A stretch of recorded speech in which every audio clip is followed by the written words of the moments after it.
Start.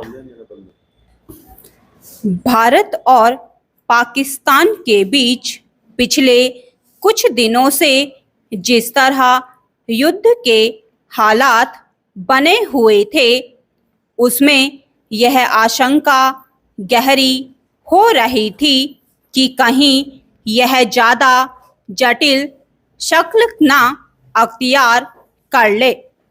खास तौर पर पाकिस्तान की ओर से जिस तरह की प्रतिक्रिया देखी जा रही थी, उसमें ऐसा लग रहा था कि उसे भारत की ओर से आतंकी ठिकानों को निशाना बनाए जाने से परेशानी है और इसी वजह से वह एक दिशाहीन टकराव की ओर बढ़ रहा है।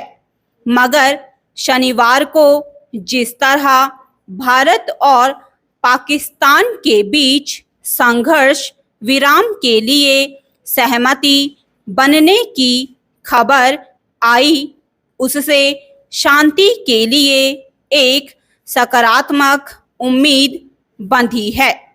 दरअसल भारत की मंशा पहले भी सिर्फ इतनी ही रही कि उसने बेलगाम आतंकियों को सबक सिखाने के लिए एक नपी तुली और नियंत्रित प्रक्रिया का रास्ता अपनाया था।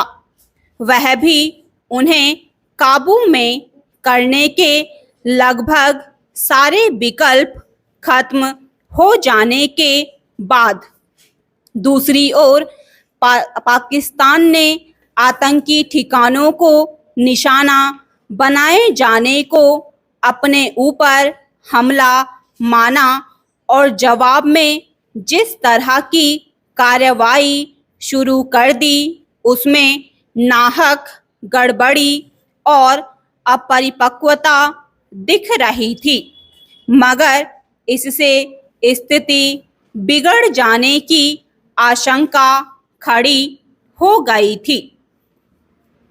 हालांकि इस बीच भारत ने कूटनीतिक स्तर पर अंतर्राष्ट्रीय राजनीति में प्रभाव रखने वाले देशों के सामने समूची स्थिति स्पष्ट तौर पर रखी और इस संघर्ष में पाकिस्तान की भूमिका को भी रेखांकित किया। यह आतंकियों के खिलाफ प्रत्यक्ष कार्रवाई से लेकर कूटनीति के मोर्चे पर बहुस्तरीय घेरा था, जिसका दबाव पाकिस्तान साफ महसूस कर रहा था।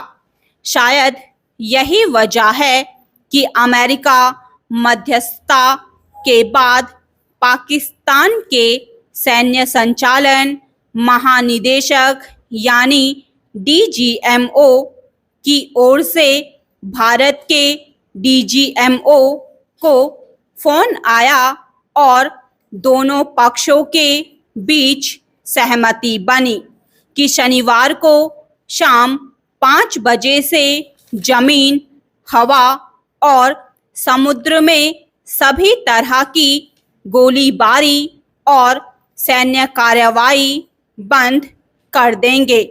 जाहिर है, गंभीर शक्ल लेने की ओर बढ़ते टकराव के बीच पूर्ण और तत्काल संघर्ष विराम की घोषणा शांति की राह तलाशने के लिहाज से एक जरूरी पहलकदमी है और इस पर पाकिस्तान को पहले ही गौर करना चाहिए था।